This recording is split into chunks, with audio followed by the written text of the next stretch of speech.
Waste Bengal एक तरीके से अराजक प्रदेश हो गया है। वहाँ हत्याओं का दौर एक के बाद एक चल रहा है। विधानसभा चुनाव के बाद जिन कार्यकर्ताओं ने भारतीय जनता पार्टी का काम किया, उनके घरों में आग लगा दी। आज भी कम से कम 1000 ऐसे कार्यकर्ता हैं जो अपने घर नहीं पहुँचे हैं और रेप्स हुए महिलाओं के साथ, कार्यकर्ताओं की हत्याएँ हुई है। उसके बाद कॉरपोरेशन के चुनाव आए पिछले दिनों, लोकल बॉडीज़ के। अभी 50 विभिन्न राजनीतिक दल के कार्यकर्ताओं की हत्या हो चुकी है। प्रश्न ये है कि घटना होने के बाद सरकार की भूमिका क्या है। यहाँ सरकार की भूमिका उन अपराधियों को संरक्षण देने की, इसलिए एक के बाद एक हत्याएं हो रही है। अभी वीरभूम में 8 लोगों की हत्याएं हुई है। आज फिर मेरे पास जानकारी आई कि नदिया के अंदर एक महिला जनप्रतिनिधि के पति की हत्या कर दी।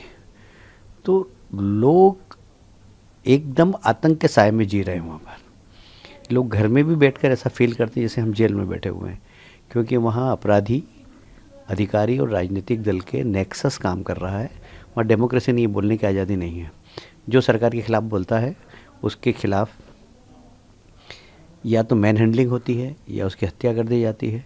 यहाँ तक कि प्रदेश के गवर्नर यदि सरकार को कोई हिदायत देते हैं तो उनके साथ भी मैन हैंडलिंग होती है, उनको काले झंडे दिखाए जाते हैं।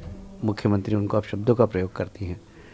तो कुल मिलाकर एक अराजक प्रदेश हो गया। वहाँ लॉ एंड ऑर्डर नाम की कोई चीज़ नहीं है और जो ममता जी कहती है वही कानून है। उनके जो भारत का संविधान है, भारत के कानून की वहाँ कोई कीमत नहीं। देखिए, घटना 4 दिन हो गया। चीफ मिनिस्टर आज वहाँ गए स्पॉट पर देखने के लिए। क्यों नहीं गए? तूफान आता है तो दूसरे दिन प्राइम मिनिस्टर दिल्ली से जाके बंगाल पहुंच जाते हैं और ऑफिसर का बैठक ले लेते हैं। और चीफ मिनिस्टर को 4 दिन लगता है स्पॉट पर जाने के लिए, जहाँ इतनी बड़ी आगजनी हुई है। और गलती क्या गवर्नर का है? क्या उन्होंने रोका था उनको? वहाँ उनके ब्लॉक प्रेसिडेंट खड़ा होकर बोलता है अनारुल, मैंने आज सुबह भी उसका बोला था उसको गिरफ्तार किया जाए, पूछताछ किया जाए, क्यों उसके पीछे वही है।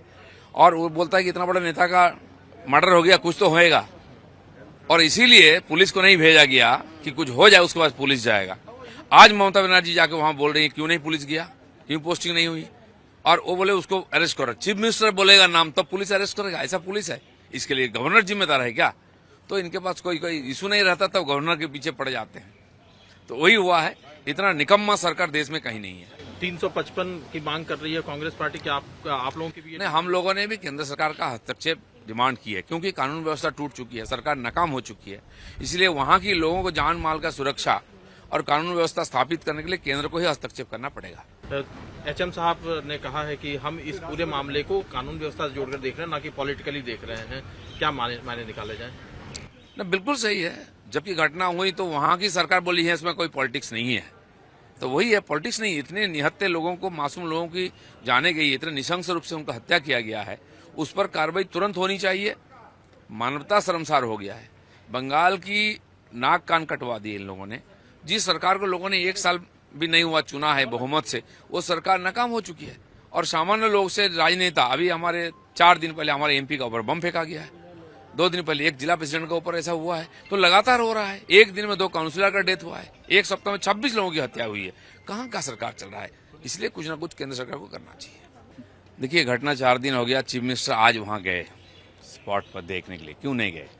तूफान आता है तो दूसरे दिन प्राइम मिनिस्टर दिल्ली से जाके बंगाल पहुंच जाते हैं और ऑफिसर का बैठक ले लेते हैं। और चीफ मिनिस्टर को 4 दिन लगता है स्पॉट पर जाने के लिए, जहाँ इतनी बड़ी आगजनी हुई है। और गलती क्या गवर्नर का है? क्या उन्होंने रोका था उनको? वहाँ उनके ब्लॉक प्रेसिडेंट खड़ा होकर बोलता है अनारुल, मैंने आज सुबह भी उसका बोला था उसको गिरफ्तार किया जाए, पूछताछ किया जाए, क्यों उसके पीछे वही है। और वो बोलता है कि इतना बड़ा नेता का मर्डर हो गया, कुछ तो होएगा, और इसीलिए पुलिस को नहीं भेजा गया कि कुछ हो जाए उसके बाद पुलिस जाएगा। आज ममता बनर्जी जाके वहां बोल रही है क्यों नहीं पुलिस गया, क्यों पोस्टिंग नहीं हुई, और वो बोले उसको अरेस्ट करो। चीफ मिनिस्टर बोलेगा नाम तब पुलिस अरेस्ट करेगा? ऐसा पुलिस है? इसके लिए गवर्नर जिम्मेदार है क्या? तो इनके पास कोई इशू नहीं रहता तब गवर्नर के पीछे पड़ जाते हैं। तो वही हुआ है। इतना निकम्मा सरकार देश में कहीं नहीं है। 355 की मांग कर रही है कांग्रेस पार्टी की, आप लोगों की भी? नहीं, हम लोगों ने भी केंद्र सरकार का हस्तक्षेप डिमांड की है, क्योंकि कानून व्यवस्था टूट चुकी है, सरकार नाकाम हो चुकी है। इसलिए वहां की लोगों को जान माल का सुरक्षा और कानून व्यवस्था स्थापित करने के लिए केंद्र को ही हस्तक्षेप करना पड़ेगा। एचएम साहब ने कहा है कि हम इस पूरे मामले को कानून व्यवस्था से जोड़कर देख रहे हैं, ना कि पॉलिटिकली देख रहे हैं। क्या माने निकाले जाए? न, बिल्कुल सही है। जबकि घटना हुई तो वहां की सरकार बोली है इसमें कोई पॉलिटिक्स नहीं है। तो वही है, पॉलिटिक्स नहीं। इतने निहत्थे लोगों को, मासूम लोगों की जाने गई, इतने निशंस रूप से उनका हत्या किया गया है, उस पर कार्रवाई तुरंत होनी चाहिए। मानवता शर्मसार हो गया है। बंगाल की नाक कान कटवा दिए इन लोगों ने। जिस सरकार को लोगों ने 1 साल भी नहीं हुआ चुना है बहुमत से, वो सरकार नाकाम हो चुकी है।